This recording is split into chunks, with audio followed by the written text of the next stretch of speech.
Pinasinayaan ni Pangulong Nonoy Aquino ang bagong proyekto ng MWSS na daluyan ng tubig mula Angat patungong Lamesa Dam. Panauhin din doon ang ambassador ng China sa Pilipinas na di na iwasang tanongin ng media kaugnay sa issue sa West Philippine Sea. May ulat on the spot si Maki Pulido. Maki? Iyan, nagkasabay nga sa inauguration ng aqueduct ng MWSS, sina Pangulong Noynoy Aquino at Chinese Ambassador Ma Keqing. Pero tila pareho nilang iniwasan ang issue sa tensyon sa West Philippine Sea.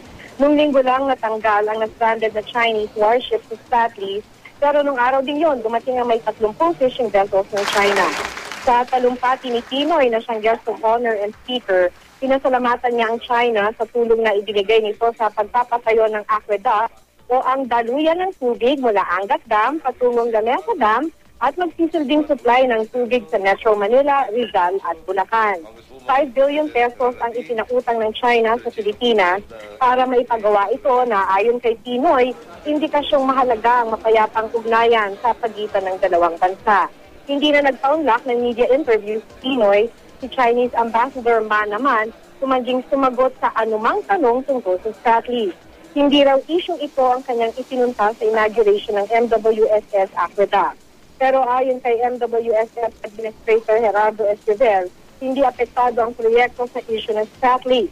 Chinese contractors nga raw ang gumawa ng mismong aqueduct. Pia? Maraming salamat, Maki Pulido.